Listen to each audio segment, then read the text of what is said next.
শেডিংগুলো শেষ করছি, লেআউট শেষ করছি, মানে এই বক্সের ভিতরে যেগুলো আছে ওগুলো শেষ। দেখো তোমরা আবার কোনটা পাও নাই, আবার এটাও পাইছো, এগুলো পাইছো, এটাও পাইছো, এটা পাইছো।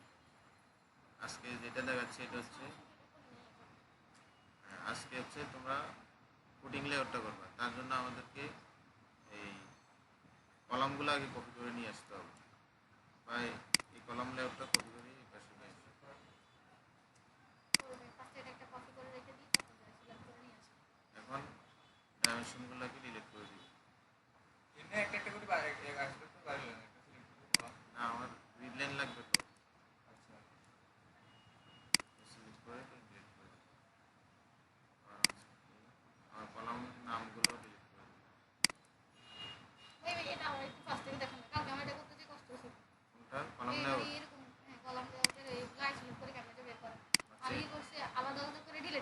এই দেখো এখন আমি এটা করতেছি। এখন আমি এই লেয়ারটা সিলেক্ট করছি, তো এই লেয়ার সিলেক্ট করে আইসোলেট করব। আইসোলেটের একটা টুলবার আছে, ওইখানে ব্যবহার হবে। আইসোলেট করার জন্য আমি এটাতে ক্লিক করলাম। এখন এগুলা কি হয়েছে, একটু হাইটে গেছে। দেখো এখন আমি শুধুমাত্র এগুলোই সিলেক্ট করি, একসাথে সিলেক্ট করতেছি, এগুলো হবে অন্যগুলো হবে। কিন্তু এই দাগের উপরে তো সিলেক্ট হয়েছে, কিন্তু ওগুলো ডিলিট হবে না, ওগুলো লক হয়ে যাচ্ছে। মানে এই লেয়ারটা বাদে বাকিগুলা লক। এখন ডিলিট করে দিচ্ছি, সব ডিলিট হয়ে গেছে। আবার এটা আনলক করে দিচ্ছি। এর সহজেই করে ফেললাম। আর এখানে আমরা নামটা দিয়ে দিই ফুটিং লেআউট প্ল্যান।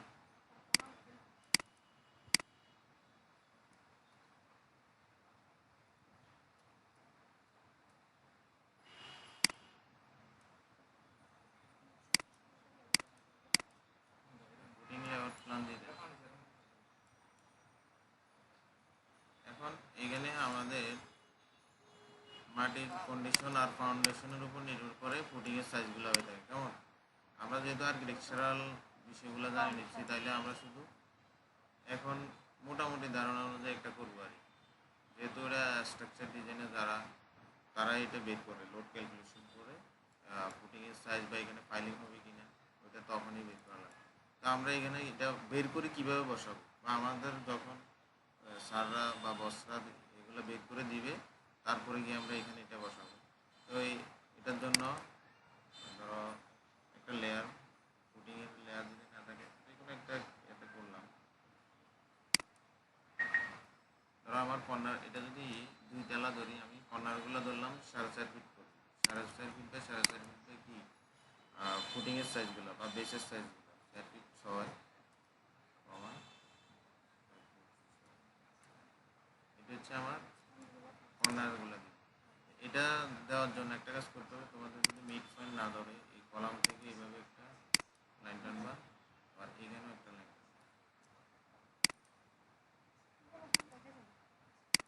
এটা সিলেক্ট করে কপি করো, আর এটারও সেম মিড। আমার এখানে তো অটোমেটিক মিড পয়েন্ট শো করে, তাহলে আমি কর্নারগুলো দিব।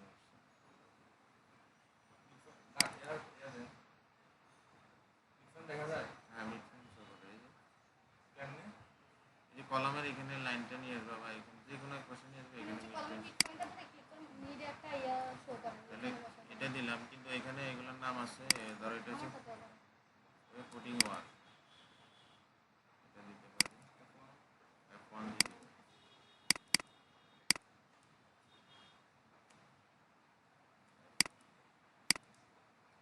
এটাকে আমরা কপি করে বাকিগুলোতে বসাই।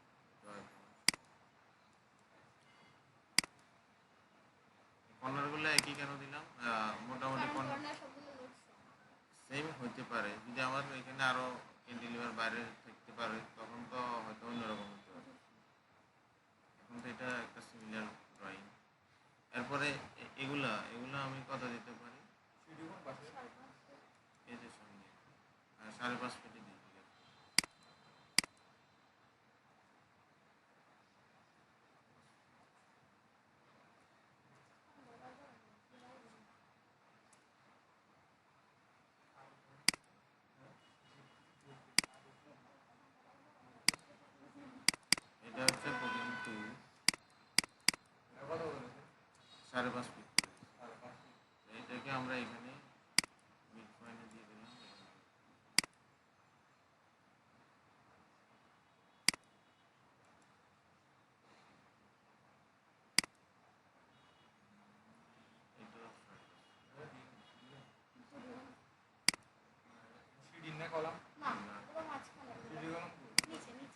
মাঝখানে বললে আমরা 6.5 বা 7ও দিতে পারি, অনেক বেশি লোড আছে।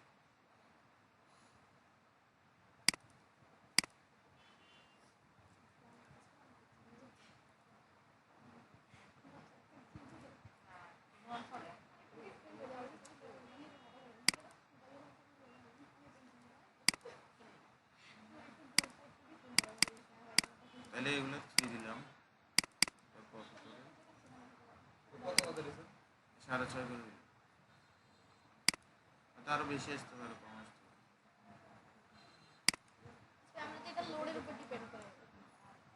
এরপরে পোস্টে যেগুলো আছে ওগুলো আমি 4 ফিট করে দিচ্ছি। 4 ফিট।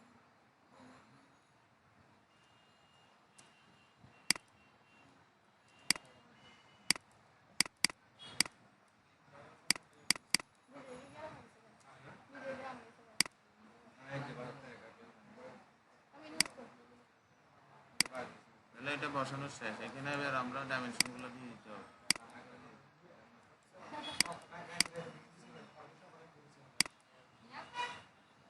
এরপরে দেখো ডাইমেনশন দেওয়ার জন্য প্রত্যেকটা আমরা কলামে যেভাবে ডাইমেনশন বের করছি এখানে এইভাবে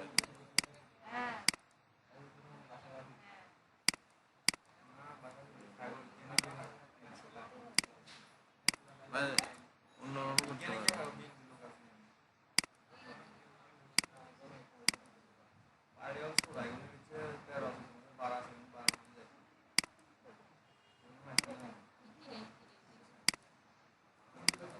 এভাবে করতে পারো, এভাবে দিতে পারো বা এইভাবে দিতে পারো, যেভাবে দাও সমস্যা নেই। এবার দেখাইলে হলো দিতে পারো। তাহলে সবগুলোকে এইভাবে দিয়ে, এটা হচ্ছে তোমার লেআউটটা প্ল্যানে ফুটিং লেআউট, এটার শিডিউল আছে না, আবার এটার ডেপ কত হবে, রড কীভাবে হবে, হ্যাঁ সব কিছু হ্যাঁ আছে, ওইটা দিব। ওইটার সেকশন আর কি দেখাবো, হ্যাঁ ফুটিংয়ের সেকশন। তাহলে এতটুকু পারবা না ফুটিং লেআউটটা করতে?